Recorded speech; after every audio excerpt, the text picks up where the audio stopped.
$166 billion. That's how much the United States government collected from American businesses in tariffs that the Supreme Court just ruled were illegal.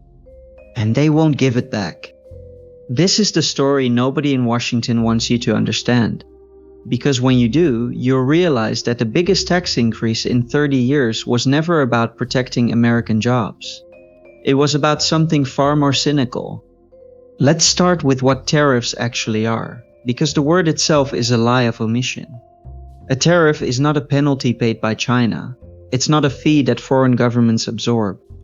A tariff is a tax paid by the American company that imports the product and passed directly to you at the register. Every economist who has studied this agrees. The Tax Foundation confirmed it. The Yale Budget Lab confirmed it. Brookings confirmed it. Nearly the entire cost of a tariff lands on the American consumer. Not on Beijing, not on Brussels, on you. Mary Lovely, a senior fellow at the Peterson Institute for International Economics, put it plainly. Richer and poorer households buy different goods from different stores, but when the tariff hits at the border, the price increase flows to every shelf, in every store, in every zip code. And in 2025, the tariffs exploded. On April 2nd, 2025, President Trump declared a national emergency under the International Emergency Economic Powers Act and imposed sweeping tariffs on nearly every country on Earth. China was hit with a 145 percentage point increase. Imports from China were cut in half, falling to levels not seen since the 2009 financial crisis. The European Union faced new barriers. Mexico, Canada, dozens of nations across Asia, all targeted simultaneously in the broadest trade offensive in modern American history. No American president had imposed duties at this scale since the Smoot-Hawley Act of 1930, the tariff law that helped deepen the Great Depression. But here's what they didn't tell you. The revenue from those tariffs, roughly $30 billion every single month, wasn't funding infrastructure, or schools, or tax relief. It was barely making a dent in the deficit they keep growing. The tariff revenue reached 1.2% of GDP, 5 times higher than a decade ago, and 5 times the average of every other developed nation. So where did that money actually go? Into the federal budget, to fund the same bloated machine they promised to fix every 4 years. And the cost? An average of $1,500 per American household. The Tax Foundation called it the largest tax increase as a percentage of GDP since 1993. And they didn't even call it a tax. Now, here's where the story takes a turn that should alarm you. On February 20th, 2026, the Supreme Court ruled 6-3 in Learning Resources versus Trump that a president does not have the authority to impose tariffs under IEEPA. The power to tax belongs to Congress, not the White House, not the Oval Office, Congress. The tariffs were ruled unlawful. Every dollar collected under IEEPA was illegitimate. And you'd think that would be the end of it. The court ruled, the law was clear. It wasn't the end, it was the beginning of something worse. Within hours, the same day, the president signed a new executive order. Section 122 of the Trade Act of 1974.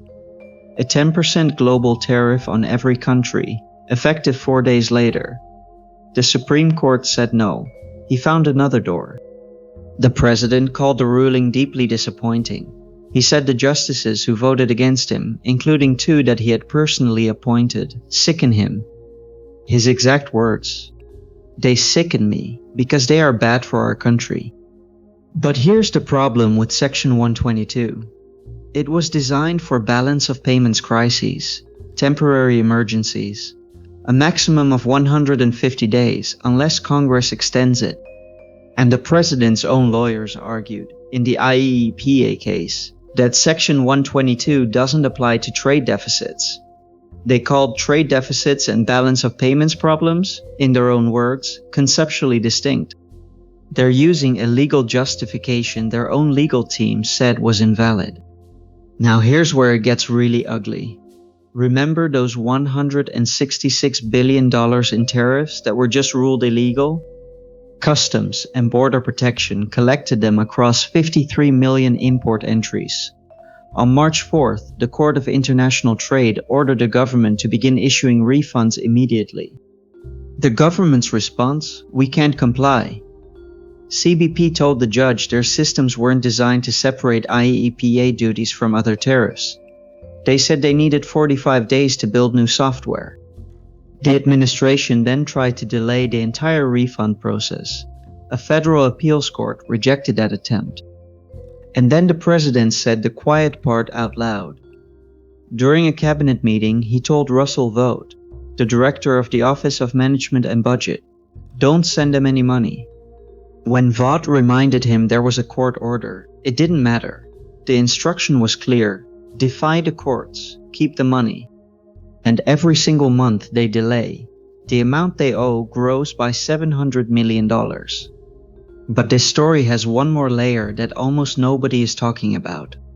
While the Commerce Secretary, Howard Lutnick, was publicly championing these tariffs and telling America to rest assured they weren't going away, his son Brandon Lutnick, the chairman of Cantor Fitzgerald, was reportedly doing something extraordinary, betting millions that those exact tariffs would be struck down. According to congressional investigators, Cantor Fitzgerald approached companies that had paid tariff duties and offered to buy their refund rights. Pay $10 million in duties, Cantor would give you $2 to $3 million today in exchange for the full $10 million refund when the tariffs were overturned. A 3 to 5 times return, built on information the Commerce Secretary's own office had access to. Representative Jamie Raskin launched a formal investigation, stating that Lutnick participated in the losing legal strategy and therefore had an insider's view of the tariff's profound legal vulnerability. Meanwhile, hedge funds have built an entirely new market around this, a $100 billion secondary market, buying up tariff refund rights from businesses too small to wait for a government that won't comply with its own courts. So let's bring this back to you, because this isn't an abstract story about trade policy. If you bought groceries this year, you paid for this. Beef prices are up over 10%, sugar and sweets nearly 7%. Fresh produce projected to jump another 7% because of tariffs on Mexican imports. And it's the poorest Americans who get hit the hardest. Economists call tariffs a regressive tax, because lower-income households spend more of their income on physical goods. The bottom 10% of earners lose 0.8% of their after-tax income. The top 10%? 0.3%. The people who can least afford it pay the most. That is by design. And this is expanding globally. 12 nations now under new Section 301 investigations. China, the European Union, Vietnam, Taiwan, Thailand, Korea, and more. The trade war isn't winding down, it's accelerating. Now you know. $166 billion collected under tariffs the Supreme Court called illegal. A president who told his own budget director to defy a court order and keep the money. A Commerce Secretary whose family allegedly profited from insider knowledge of the legal outcome. And a brand new tariff imposed under a law the government's own lawyers said doesn't apply. This isn't about left or right. This isn't about whether tariffs are good policy in theory. This is about whether you accept being taxed through the back door, lied to about who's paying, and then denied the refund a court ordered you to receive. The system isn't broken, it's working exactly as designed. The question is whether you keep funding it blindly, or whether you start building something they can't tax, can't freeze, and can't control. That's not a political statement, that's a financial one.